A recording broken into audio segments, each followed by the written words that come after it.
I swear, if I hadn't seen it with my own damn eyes, I wouldn't believe it either. It was almost midnight. Snowstorm had swallowed the road, the trees, and the world. I was the only idiot out there, driving home from my brother's cabin in the woods. Wipers squeaked across the windshield, and the heater barely kept up. Then bam! Out of nowhere, she appeared. A she-wolf. Right in the middle of the road, standing dead still in my headlights. I hit the brakes so hard the truck fishtailed. My heart jumped straight into my throat. But she didn't move, didn't flinch, just stood there staring. And God help me, her eyes were wet. Not with snow, not with blood, with tears. That's not even the craziest part. On her back, clinging like a leaf in a storm, was a tiny cub, barely moving. His body twisted weirdly, one leg dangling limp. "What the hell?" I whispered. She took a step forward. Instinct screamed at me, "Drive. Get the hell out of here." But something deeper held me frozen. A feeling I couldn't name, like I just opened a door I wasn't supposed to. She came right up to the truck. My window was already cracked for air, and she stuck her muzzle close. Not growling, not snarling, just breathing heavy, like she'd run for miles. Our eyes met again. That look. I've seen it in people at the ER when they bring in someone they love. That silent scream for help. I didn't even think. I opened the door. She didn't hesitate. She climbed in, slowly, carefully, the cub still hanging on. Her fur was soaked, her paws bleeding. She curled on the floor of the passenger side and nudged the cub gently off her back. I stared, stunned. "You're outta your damn mind," I muttered. Maybe I was too. The cub whimpered. My hands moved before my brain caught up. I dug out the emergency blanket, wrapped the little thing tight. His breathing was shallow, raspy. The she-wolf licked its face over and over. I slammed the truck into gear. There was only one vet I knew who might not call the cops, or the wildlife service. Clara. She lived 20 minutes away. 20 minutes through a blizzard with a dying wolf cub and its mother in my damn truck. I drove like the devil was chasing me. The whole time, the she-wolf never looked away from me. Watching, guarding, but not threatening. It was like she knew I was her only shot. And I still couldn't stop thinking. Why me? Why the hell did she come to me? My hands were shaking on the wheel. Not from the cold. From the fact that a full-grown she-wolf was in my goddamn passenger seat. She didn't move much. Just curled around the cub like a mother shielding her child from the end of the world. The little one's breathing sounded like air dragging through broken glass. Each sound cut straight into me. I glanced at her again. Her eyes followed mine, calm but locked in. If I twitched the wrong way, would she attack? I had no idea. I just knew that she trusted me enough to get into the truck. But trust? That's a two-way street, and I was speeding down it blindfolded. Halfway down the road, the cub let out a tiny yelp, sharp, painful. The she-wolf let out a sound I'll never forget. A low, guttural whine that crawled right under my ribs. "Hang in there," I muttered, pressing harder on the gas. The blizzard was full on now. Snow hammered the windshield.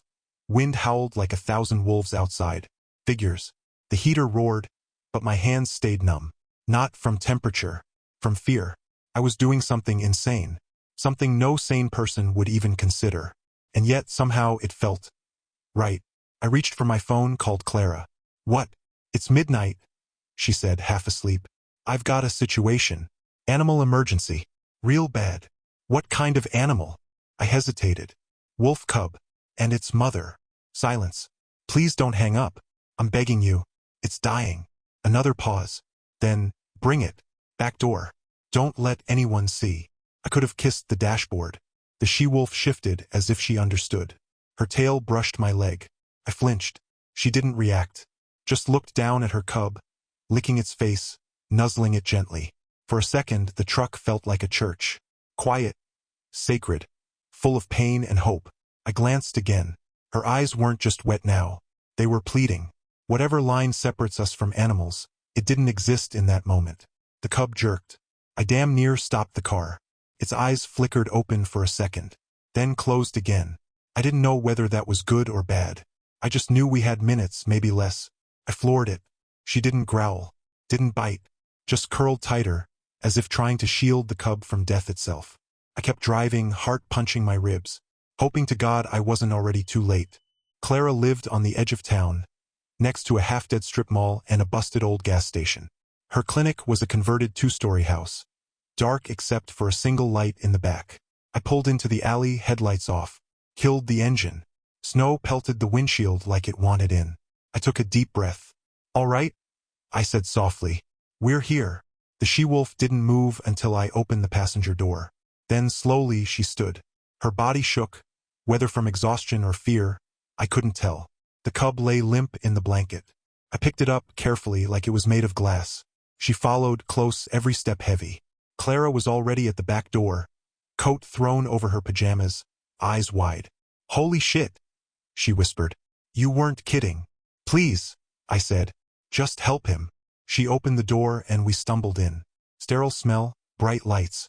The warmth hit like a wave. She pointed to the steel table. I laid the cub down. The she-wolf jumped up beside it, curling around it instantly. Clara took a cautious step back. "I've worked with coyotes," she said. "Even a bobcat once. But this. Can you help him or not?" Clara pulled on gloves. "I'll try. But if she lashes out." "She won't. She wants this." Clara gave me a long look, then nodded. She approached slowly, murmuring something soft. The she-wolf didn't growl, just watched, eyes locked on every move. Clara checked vitals, pulled out tools, set up oxygen. I backed into a corner, heart pounding. The cub wasn't moving much, chest barely rising. Clara frowned hard. Lungs collapsed. Maybe internal bleeding. He's freezing, heart's weak. I need to warm him fast. She grabbed heated pads, set them around his tiny body. The she-wolf whimpered. Not loud, just broken. Clara glanced at her. "She's acting like a damn therapy dog. I can't believe this." "I know," I said. "I don't either." Minutes passed. Felt like hours. Clara worked fast, hands moving on autopilot. I could see the doubt in her face, though. The worry. She gave him an injection. This might stabilize him. No promises. The cub twitched. We all froze. Then another twitch. Tiny, choking gasp. "That's it," Clara muttered. "Come on, little guy. Come on." The she-wolf licked his head again and again, tail thumping once against the steel. Like she knew. Clara glanced at me. "If he makes it through the night, he's got a shot." I nodded. Couldn't speak. But inside, one question was screaming. What if he doesn't? Clara kept them overnight. I didn't sleep. Just paced in the parking lot, smoked half a pack, drank cold coffee from a paper cup. At sunrise, she called me in. Her face was pale but calm. "He made it," she said. "Barely. But he made it." The weight that left my chest nearly knocked me over. The she-wolf was still curled next to him, not moving except to breathe. Her eyes never left his body. Clara pulled me aside. "You can't leave them here. If word gets out, game wardens, cops, every wannabe redneck with a rifle will show up." "I know. Where will you take them?" I hesitated. "Home." "You're crazy." "Yeah, I am." She gave me antibiotics, bandages, a heating pad, and a look like she was watching me climb into a fire. I wrapped the cub in a blanket again. The she-wolf followed me without a sound. My house sat on a dead-end road, edge of the forest. Quiet neighbors. Nobody nosy except Carl. Damn Carl. I took them through the back, down into my basement. It smelled like old wood and motor oil. I cleared out tools, laid down blankets, plugged in the heater, set up bowls of water and meat. The she-wolf sniffed everything, then laid the cub gently on a towel. She curled around him again. Same position as always, guarding, mothering, praying in her own way.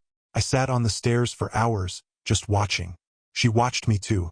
No growling, no warning, just watching. Day 2, I told the neighbors I was working on a project in the basement. Carl asked what kind. "Fixing the furnace," I said. "Don't want to freeze to death." He grunted. "Better not be making moonshine. Not this week." Every day I went down with food, water, meds. She let me get closer. By day 3, I could stroke her back without her flinching. Her fur was rough, warm. She still didn't trust me fully, but she didn't see me as a threat either. The cub started moving more. Tiny sounds. Small stretches. Eyes half open. I named him Ghost. Dumb maybe, but it felt right. By day 5, I caught her watching me sleep in the chair across the room. Not like prey. Like she was trying to understand me. Day 6, she licked my hand. Just once. Quick. I didn't move. Just let her. By day 7, I knew the walls were closing in. Carl knocked again. Said he heard noises. Growling. Just the furnace acting up, I said. He narrowed his eyes. I closed the door on him with a smile. But deep down I knew, someone's gonna figure this out. If you love stories about wildlife rescue, click the subscribe button below. Here's how the button looks on different devices. Every subscription helps spread these stories and raise awareness. The more people know, the more animals get the help they need. And remember, subscribing is completely free. Click subscribe now and join us in protecting wildlife. It started with the knock. Not Carl this time. This one came with authority. 3 sharp raps on the front door, the kind that carry weight. I opened it to find a uniform. County deputy. Snowflakes clung to his hat and shoulders. "Morning," he said, polite but clipped. "We got a call about unusual animal sounds coming from this property." My stomach turned cold. "Probably raccoons," I said. "They've been raising hell in the attic." He didn't smile. "Mind if I take a look around?" "Yes," I almost said, but instead, "Sure. Knock yourself out." He stepped in, boots heavy on the wood floor. I tried to act casual. "You live here alone?" "Yep. Pets. Just me and the damn raccoons." He sniffed the air. "Smells like raw meat." I laughed. Too loud. "Just cooked a big steak. Had leftovers." He nodded, eyes scanning the room. His gaze landed on the basement door. "That where the noise came from?" "Maybe. I haven't been down there today." He reached for the handle. I stepped in front of it. "Look, deputy, it's kind of a mess. Tools, junk, old wiring. Not exactly safe." He raised an eyebrow. "I still need to check." In that moment, I thought it was over. I was about to lose everything. The she-wolf. The cub. The whole damn secret. Then behind me a sound. A low, warning growl. Not loud. Just enough. "Did you hear that?" he asked. I laughed again, this time weaker. "Told you. Raccoons." He looked unconvinced. Reached for the door again. My brain screamed. So I did the only thing I could think of. "I've got traps down there. Real dangerous ones. You walk in without gear, you might lose a foot." He froze. "Traps?" "Yeah. I used to hunt. Old habits. Got tired of rats chewing wires. One almost started a fire last winter." He hesitated, then stepped back. "All right," he said. "But if there's a problem, it's your liability." "No problem, deputy." He turned to leave. I followed him out, heart pounding. At the truck, he paused. "Keep it quiet, sir. Folks get nervous about wild animals." "I understand." He drove off. I stood in the snow, sweat freezing on my back. Went back inside. Locked the door. Bolted it. Downstairs, the she-wolf was on her feet. Ears high, eyes sharp. "It's okay," I whispered. "We're okay. For now." But in my gut, I knew the truth. One more visit like that and it's game over. It happened on the 9th morning. I came downstairs with a bowl of warm broth as usual. The basement was dim, the heater humming softly, the air thick with that now familiar mix of wild and warm fur. I expected the same scene, her curled around him, eyes half closed, barely moving. But this time something was different. The cub ghost was standing. Wobbly, legs shaky as hell, but standing. Eyes wide open. Real eyes. Alive eyes. I froze. "Well, damn." The she-wolf turned her head, saw me, then looked back at Ghost. She nudged him forward. He stumbled once, then took 3 small steps toward me. I got down to my knees, heart caught in my throat. Ghost made it halfway before collapsing in a soft heap. He whimpered, but not in pain, more like frustration. I reached out to help him, and that's when it happened. The she-wolf moved close and licked my hand. Not quick this time, not hesitant. A long, slow, deliberate gesture. Then she rested her head gently on my arm. I didn't move, couldn't. Something in my chest cracked wide open. I just sat there, hand on her fur, tears burning hot. I wasn't the same man who picked them up from that snow-covered road. That guy was gone. A few hours later, I called Clara. "You won't believe it," I said. "He's walking, eyes open, eating." She was stunned. "No way. That cub was almost gone. That kind of recovery's a damn miracle." "Yeah," I said. "Feels like it." We hung up. I stayed in the basement most of the day just watching them. Ghost tried chewing my boot once. The she-wolf slept, finally relaxed. But that night she changed. It started with her ears. Perked up, rigid. She sniffed the air, stood fast, body tense. I sat up. "What is it?" She didn't look at me, didn't growl. Just stood there, still as stone, staring at the far corner of the room.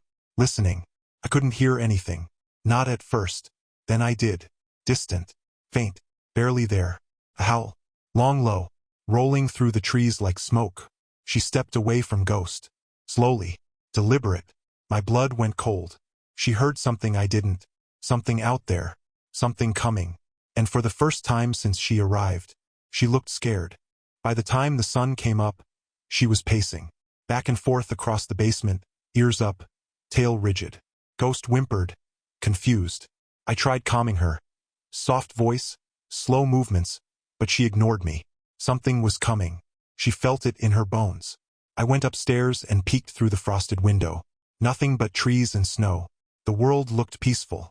Still. But then I saw them. Shapes moving between the trees. Shadows with purpose. Silent. Fluid. Wolves. Not one.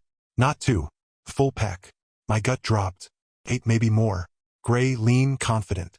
They spread out like they owned the place. Which, in a way, they did. I backed away from the window. Heart pounding. Went down to the basement. They're here, I whispered. She stopped pacing. Ears twitched. She looked at me, really looked. Not as the man who fed her, who sheltered her. As something else. A threat? She stepped between me and Ghost. My hands went up. Hey, I'm not gonna hurt him. She growled. Low. Deep. Not angry. Not warning. Protective. Come on, I said. Don't do this. I helped you. I saved him. She held the stair. And then turned away. Climbed the stairs. Paw by paw. I followed at a distance. At the door she stopped. Sniffed the air. Her whole body trembling. Not with fear. With anticipation. I opened the door. She stepped outside. The wind hit us like knives. Snow swirling, sharp and bright. The pack stood at the edge of the yard. One of them stepped forward. A massive gray beast with scarred flanks and eyes like winter. The she-wolf trotted to him, tail low but not submissive. They touched noses. And then she turned. Looked at me.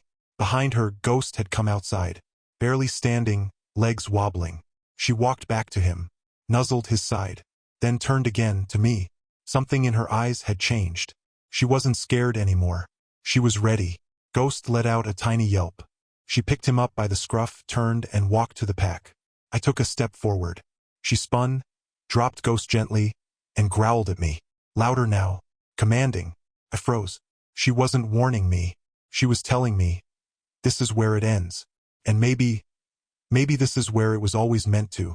She didn't wait for goodbye. One last glance, that's all I got. She picked up Ghost, walked into the tree line, and vanished like smoke. The pack followed, silent as ghosts themselves. No howls. No drama. Just gone. I stood there in the snow, hands frozen at my sides, heart doing this weird mix of cracking and calming. I don't know how long I stood outside. Long enough for the cold to reach my bones. Long enough for my lungs to burn. Long enough to know she wasn't coming back. I went back inside. Basement was empty. Blankets still warm. Bowls licked clean. The heater still humming. Felt wrong to clean it up, so I didn't. For a while. The next day, I didn't talk to anyone. Or the next. People called, asked if I was okay. I lied. Said I had the flu. They believed me. A week passed.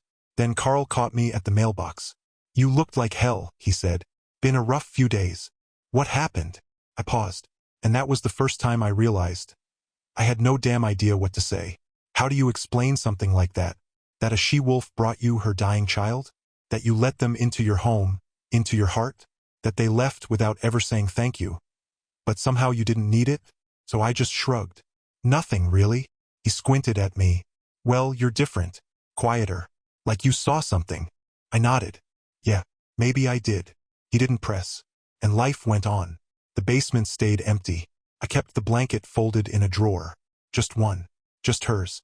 Sometimes I still walk past the tree line, hoping to see her. Never do. But some nights, when the wind shifts just right, I swear I hear a howl. Low. Distant. Familiar. Maybe it's her. Maybe it's Ghost. Maybe it's just me holding on. But that question never left me. Was this just a wild story? Or something more?